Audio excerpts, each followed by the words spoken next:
Assalamualaikum warahmatullahi wabarakatuh. Perkenalkan, saya Binay Raditya dan teman saya Ravan Aero dari kelas 11B. Di sini kami akan menjelaskan tentang embedded system. Nah, apa itu embedded system? Jadi, embedded system adalah alat berbasis komputasi dengan sistem tertanam yang diprogram dan dirancang secara khusus untuk melakukan fungsi tertentu. Nah, embedded system ini juga memiliki ciri-ciri, antara lain: 1. Dilengkapi sebuah prosesor sebagai pusat kendali komponen-komponennya. Yang kedua, memiliki tugas yang spesifik. Ketiga, sistem operasi yang sederhana. Keempat, konsisten dan stabil. Dan yang terakhir, penggunaan memori dan pengeluaran daya yang lebih sedikit. Lalu, embedded system ini juga dibagi menjadi 3 kategori, diantaranya yaitu: A. Standalone embedded system. Embedded system jenis ini dapat bekerja sendiri dan tidak membutuhkan perangkat komputer untuk menjalankan fungsinya. Contoh alat yang termasuk ke dalam kategori ini yaitu: 1. Konsol video game. Kedua, MP3 player.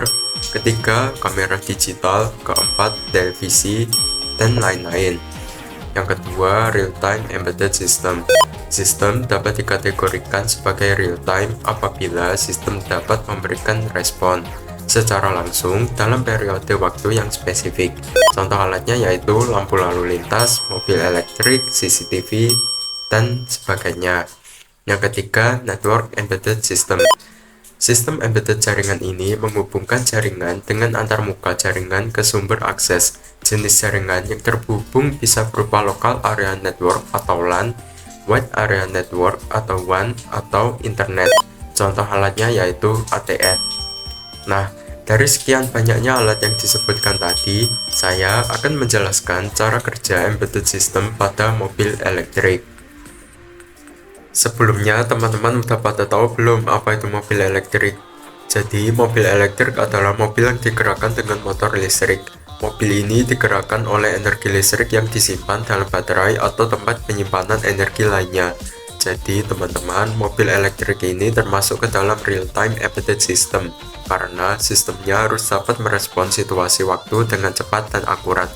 Kemudian, saya akan menjelaskan beberapa komponen serta cara kerja yang ada pada mobil elektrik.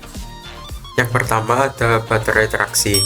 Komponen mobil listrik ini disebut baterai traksi karena fungsi utamanya adalah menyimpan dan mengalirkan arus listrik searah ke inverter, yang kemudian digunakan untuk menggerakkan motor traksi. Selanjutnya, pembalik. Arus listrik arus searah atau DC dari baterai traksi akan dialirkan ke inverter terlebih dahulu untuk diubah menjadi arus listrik arus bolak-balik AC atau bolak-balik. Jadi, pada saat pengontrol mengirimkan sinyal ke baterai traksi, listrik DC diubah menjadi listrik AC oleh inverter yang berfungsi untuk menggerakkan motor traksi. Yang ketiga, traksi motorik. Motor traksi adalah sebuah dinamo listrik yang berfungsi menggerakkan transmisi dan roda. Dapat dikatakan bahwa traksi motor menjadi komponen mobil listrik yang sangat penting dalam kinerja mobil listrik yang Anda kendarai.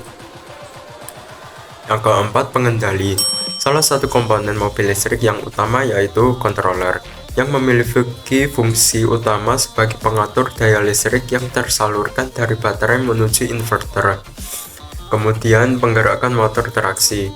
Sinyal juga dikirimkan oleh controller. Ini berasal dari pedal mobil yang diinjak oleh pengemudi.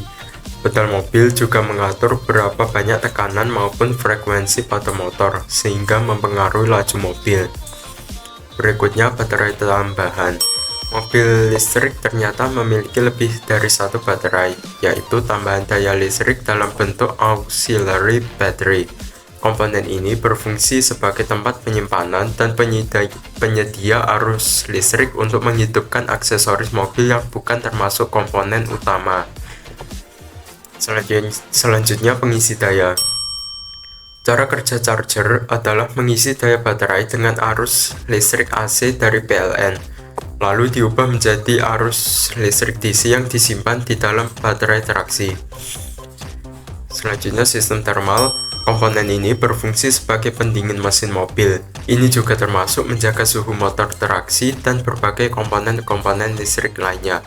Dengan demikian, komponen mobil tetap berada dalam suhu normal meskipun listrik mobil melaju kencang dalam waktu yang lama.